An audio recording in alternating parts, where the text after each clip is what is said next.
I made a non-habitable bathroom habitable even when it comes to me not using a Medicaid waiver because I know it'd be a pain with contract and everything. So here how I did a habitable bathroom for an affordable price. And I'm going to say that before we take a look at the bathroom, not everything in here is the most upwooden, most habitable thing ever, but it is really nice the way I have it. So, let's get right into it. The first thing I have is the middle marble on my toilet, and I actually bought the nerd well for about $8, and I feel like they are always at nerd well because old people walk through and the bathroom appliances for the elderly is somehow always at nerd well, and they help me so that I don't have to lean over or when I'm holding on to my railing right here, I know I'm not going to fall into the toilet, so I can reach down and pull my pants down one-handed with no extra help.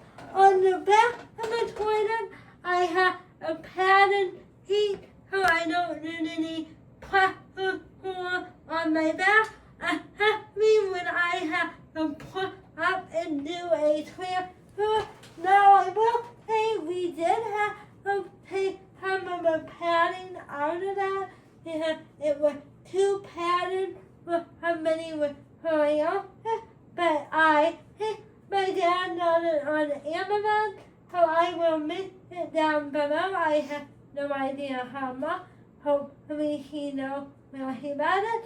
Then moving on to the wall next to the toilet, I have a horizontal mapboard right here with I got on Amazon, and I found that if I put it right next to the door, I can reach it and then transition my hand to the vertical mapboard right here.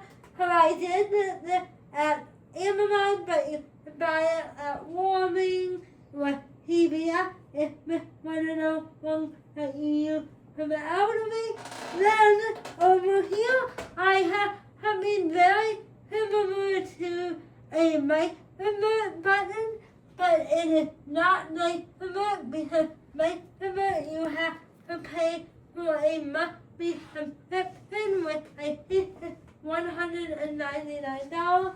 So this doorbell actually was pounded on the tip-top part from a teacher, and they are originally intended to make your bathroom be quiet when you are talking, but I use it to alert people that I need help in the restroom, and it goes throughout the entire house.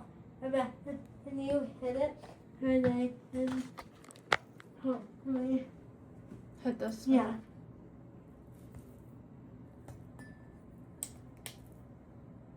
one. Oh yeah, here it. But as you can see when you press it, it like has sending a Bluetooth to the whole entire house. Then next to the mic commitment, and I have a vertical mapboard. When I'm reaching up to stand up and sit down on the toilet, I put my elbow into it, almost like a what would you call that? Like a rest. Like a resting pad kind of thing. So I put tennis tape on it, tennis racket tape on it, because as you can see on the other side, it has that really linen material that can create a sunburn on your elbow, and I don't want sunburn on my elbow, especially because they are not meant to happen in the under. Or then over here I have a more under hurting thing, which I will tell you.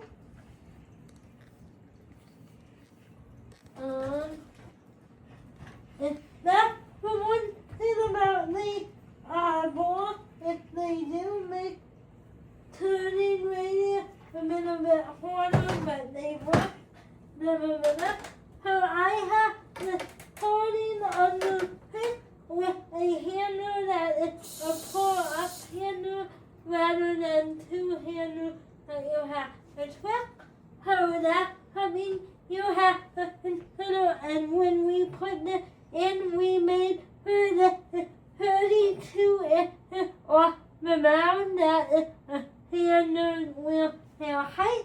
Then I have an automated hook with rung when you put your hand underneath. Then I can with my hand wash my face, do whatever I need to do here with my wheelchair all the way under.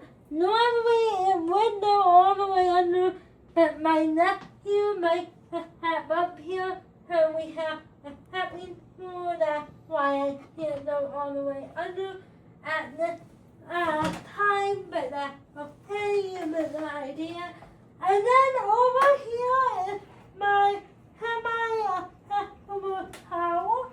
So this tub was originally here when my parents bought the house. And as you can see, it's a step over tub with a hand-hold towel. And I used to use a PBS towel here, but I recently purchased this towel here. So I'm going to have I'm going to show you how that works in case you might want to know. I will tell you that this was the Facebook Marketplace price of $70, but they retail for about $400. So, but we put it in the bathroom this way. Some people can put it all the way in, depending on what they want, but I'm going to tell you why that might not be the best idea in a minute. Alright, you want me to show? Yeah. Alright, so there's two main buttons that we use when we're transferring her in. There's one down here, which if you push it down, this is the rotator, and then it locks in place. Mm-hmm. But first, before rotating her in, we'll set her in there, and then there's this knob here on the side that you're gonna push in. There it goes, you can hear it. And then we take it back as far as she wants to go, and then when she's comfortable and in there, that's when we use this lateral button. You push it down, and once it snaps into place, that's how you know Right. it's sturdy, which is nice. Yeah. And the red level do go up if you needed to do a sideways where we don't. Right, so I think, wait, you press this, yeah, and then it comes up. Yeah. I put the table on down. But yeah, that's how, and then I use my hand-hold towel, towel head and everything like that. But one thing that might be worth noting for people who have is you can't hold the towel in with the nail, the top, and the hair. I have made the decision that it is the best thing that I don't, because I would rather be safe in my towel than have a towel in toe. Maybe we have a pocket door in here that I can toe whenever I don't want to be.